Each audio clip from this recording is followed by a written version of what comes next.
প্রিয় দশম শ্রেণীর ছাত্রছাত্রীরা, আমি আগে তোমাদের প্রশ্নবিচিত্রা 2026 থেকে প্রথম পর্যায়ক্রমিক মূল্যায়নে যে লাইফ সায়েন্সের পেজ আছে তার সমস্ত পেজেরই শর্ট কোশ্চেন অর্থাৎ ক এবং খ বিভাগের কোশ্চেনের অ্যান্সার দিয়ে দিয়েছি এবং গ ও ঘ বিভাগের কোশ্চেন দেওয়া শুরু করেছি। আগের দিন মধ্যশিক্ষা পর্ষদের কোশ্চেন দিয়েছি এবং পরপর দিতে থাকবো বলেছিলাম, তাই আজকে প্রথম যে স্কুল আছে তার গ এবং ঘ বিভাগের অ্যান্সার দিলাম।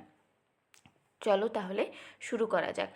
বিভাগ গয়ে 3 দাগের কোশ্চেন আছে, উদ্ভিদের একটি নাইট্রোজেনযুক্ত ও একটি নাইট্রোজেনবিহীন হরমোনের নাম লেখো। নাইট্রোজেনযুক্ত হরমোন হচ্ছে অক্সিন আর সাইটোকাইনিন, যে কোনো একটা লিখলেই হবে। তোমরা জেনে রাখার জন্য 3টাই আমি দিয়ে রেখেছি। আর N2 বিহীন হচ্ছে, অর্থাৎ নাইট্রোজেন বিহীন হচ্ছে জিববেরেলিন। এবার দ্বিতীয় কোশ্চেন আছে, তোমার দেহত্বকের ক্রোমোজোম সংখ্যা 2n = 46 হলে স্নায়ুকোষ ও জননকোষের ক্রোমোজোম সংখ্যা কত হবে?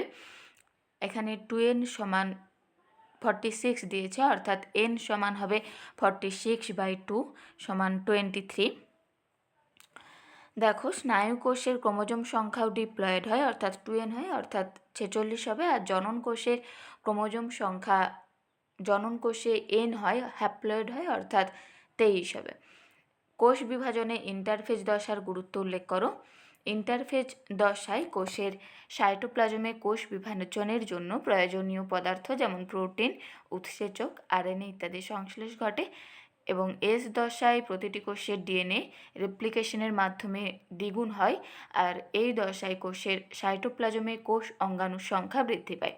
এভাবে ইন্টারফেজ দশায় কোষ পরবর্তী কোষ বিভাজনের জন্য সার্বিকভাবে তৈরি হয়। 4 নম্বর কোশ্চেন আছে, মাছের গমনে মায়োটম পেশির ভূমিকা লেখো। দেখো, মাছের দেহ মেরুদণ্ডের দুপাশে ভি আকৃতির খণ্ডিত মায়োটম পেশি মাছের দেহ কাণ্ড জুড়ে লেজের শেষ প্রান্ত পর্যন্ত বিস্তৃত থাকে। মায়োটম পেশির সংকোচনের ফলে লেজ ডান দিকে বেঁকে গেলে জলের প্রতিরোধী বলের জন্য দেহ বাম দিকে, এবং লেজ যদি বাম দিকে বাঁকে তাহলে মাছের দেহ ডান দিকে বেঁকে যায়। এভাবে ক্রমান্বয়ে এটা বেশি হয়ে গেছে, পেশি লিখতে হবে, ঠিক করে দিচ্ছি আমি। দেখো, এটা পেশি হবে। তারপর এভাবে ক্রমান্বয়ে পেশি সংকোচন ও প্রসারণের মাধ্যমে মাছের দেহ এঁকে মেঁকে সামনের দিকে এগিয়ে যায়। আমরা জীবনবিজ্ঞানের কোশ্চেনে তোমরা চেষ্টা করবে যে ছবি দেওয়ার। আমি এখানে সহজ করে একটা ছবি এঁকে রেখেছি, তোমরা দেখে আঁকতে পারো। এর পরের কোশ্চেন আছে 5 দাগ, প্রদত্ত বৈশিষ্ট্যের ওপর ভিত্তি করে হরমোন ও স্নায়ুতন্ত্রের মধ্যে পার্থক্য লেখো। হরমোন আর স্নায়ুতন্ত্রের যে বিষয় দুটি দিয়ে দিয়েছে, কাজের প্রকৃতি আর পরিণতি। কাজের প্রকৃতি, হরমোনের কাজ মন্থর কিন্তু সুদূর প্রসারী, আর স্নায়ুতন্ত্রের কাজ দ্রুত কিন্তু তাৎক্ষণিক। পরিণতি, হরমোন ক্রিয়ার পর ধ্বংস হয়ে যায়, আর স্নায়ুতন্ত্র ক্রিয়ার পরও স্নায়ুতন্ত্রের যে গঠন ও কাজের কোনো পরিবর্তন হয় না। এরপর 6 নম্বর কোশ্চেন আছে, নিউরনের 2টি প্রবর্ধকের নাম ও তাদের একটি করে কাজ। নিউরনের 2টি প্রবর্ধকের নাম হচ্ছে ডেনড্রন ও অ্যাকশন। ডেনড্রনের কাজ স্নায়ুস্পন্দন পূর্ববর্তী যে নিউরন বা রিসেপ্টর থেকে গ্রহণ করে কোষ দেহে প্রেরণ করা, আর অ্যাকশনের কাজ হচ্ছে স্নায়ুস্পন্দন কোষ দেহ থেকে পরবর্তী নিউরনে বা কারকে বহন করে নিয়ে যাওয়া। এরপর বিভাগ ঘয়ের কোশ্চেন, 4 দাগের প্রথম কোশ্চেনে 2টো ছবি আছে, তাই আমি 4-2 থেকে আলোচনা করছি। ইন্টারফেজের G1S ও G2 দশার বৈশিষ্ট্যগুলি লেখো। ইন্টারফেজের G1 দশার বৈশিষ্ট্য, এই দশা পূর্ববর্তী কোষ বিভাজনের শেষে ও এস দশার অর্থাৎ সংশ্লেষ যে দশা তার পূর্বে ঘটে। আমরা জানি ইন্টারফেজের 3টি দশা, G1S এবং G2। এই দশার কোষের বিপাকক্রিয়া স্বাভাবিক থাকে এবং মাইটোকন্ড্রিয়া, গলগি বডি, রাইবোজোম প্রভৃতি কোষের অঙ্গাণু সংখ্যা দ্বিগুণ হয়। এই দশায় ডিএনএ প্রতিলিপিকরণের জন্য প্রয়োজনীয় বিভিন্ন উৎসেচক, প্রোটিন ইত্যাদি সংশ্লেষ হয়। এছাড়া বিভিন্ন প্রকারের আরএনএ সংশ্লেষ হয়। ইন্টারফেজের এস দশার বৈশিষ্ট্য, এটি হলো G1 ও G2 দশার মধ্যবর্তী পর্যায়। এই দশায় ডিএনএর সংশ্লেষ বা প্রতিলিপিকরণ ঘটে। এবার ইন্টারফেজের G2 দশা, এটি হচ্ছে শেষ দশা ইন্টারফেজের। সাইটোপ্লাজমে বিপাক ক্রিয়ার হার দ্রুত হয়। G1-এ দেখবে বিপাক ক্রিয়ার হার কিন্তু একই স্বাভাবিক থাকে, কিন্তু G2-এ বিপাক ক্রিয়ার হার দ্রুত হয়। আর কোষ বিভাজনের জন্য প্রয়োজনীয় এটিপি, বিভিন্ন প্রকার RNA এবং উৎসেচক ও প্রোটিন সংশ্লেষ ঘটে G2 দশায়। এরপর কোশ্চেন আছে, কোষ চক্রের চেক পয়েন্টগুলিতে নিয়ন্ত্রণ নষ্ট হলে কি ঘটবে? কোষ চক্রের চেক পয়েন্টগুলির কাজ যদি বিঘ্নিত হয় তাহলে কোষ বিভাজন অনিয়ন্ত্রিতভাবে ও দ্রুত হারে ঘটবে, ফলে টিউমার গঠিত হতে পারে। এই কোষগুলি উৎসস্থল থেকে বিচ্যুত হয়ে রক্তের মাধ্যমে দেহের অন্যত্র ছড়িয়ে পড়ে টিউমার সৃষ্টি করলে তাকে ম্যালিগন্যান্ট বা ক্যান্সারধর্মী টিউমার বলে, যা ক্যান্সার সৃষ্টি করে। আবার কোষের উৎসস্থলে সীমাবদ্ধ থেকেই বিনাইন টিউমারও গঠন করতে পারে। ত্রুটিপূর্ণ জিনযুক্ত অস্বাভাবিক কোষ সৃষ্টি হতে পারে, যা বিভিন্ন জিনগত রোগ হওয়ার সম্ভাবনা তৈরি করে। এরপর অথবা আছে 4-2 ক্রোমোজোম, ডিএনএ ও জিনের মধ্যে আন্তঃসম্পর্ক নির্ণয় করো। কোষ বিভাজনকালে নিউক্লিয় জালিকা থেকে ক্রোমোজোম উৎপন্ন হয়। ক্রোমোজোম নিউক্লিয় প্রোটিন দিয়ে তৈরি। ডিএনএ ক্রোমোজোমে অবস্থিত।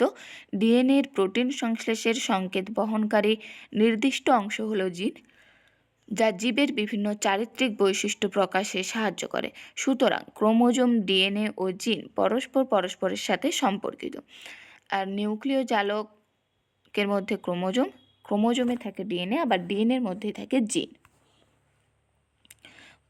অথবারই পরের কোশ্চেনটা আছে, কোষ বিভাজনে অংশগ্রহণকারী যে কোনো দুটি কোষীয় অঙ্গাণুর নাম ও তাদের কাজ উল্লেখ করো। কোষ বিভাজনে অংশগ্রহণকারী যে কোনো দুটি কোষীয় অঙ্গাণুর নাম হচ্ছে সেন্ট্রোজোম ও নিউক্লিয়াস। সেন্ট্রোজোমের কাজ, প্রাণী কোষ বিভাজনের মেটাফেজ দশায় সেন্ট্রোজোম বেম গঠনে বিশেষ ভূমিকা পালন করে। সেন্ট্রোজোমের সেন্ট্রিওলকে ঘিরে উৎপন্ন অ্যাস্ট্রাল রশ্মি থেকে বেমতন্তু উৎপন্ন হয়, যা ক্রোমোজোমের অ্যানাফেজীয় চলনে সাহায্য করে। নিউক্লিয়াসের কাজ, নিউক্লিয়াস ক্রোমোজোম তথা ডিএনএ তথা জিন ধারণ করে, যার দ্বারা জীবের বংশগত বৈশিষ্ট্য নির্ধারিত হয়। কোষ বিভাজনের সময় ক্রসিং ওভারের ফলে জিনের পুনর্বিন্যাস ঘটে, যা বিবর্তনে মুখ্য ভূমিকা গ্রহণ করে।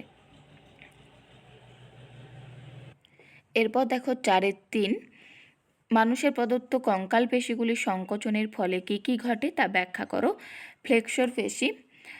ফ্লেক্সর পেশি সংকোচনের ফলে সংশ্লিষ্ট অস্থি দুভাঁজ হয়ে কাছাকাছি আসে, ফলে অস্থি সংলগ্ন অঙ্গ বা অংশের মাঝের দূরত্ব হ্রাস পায়।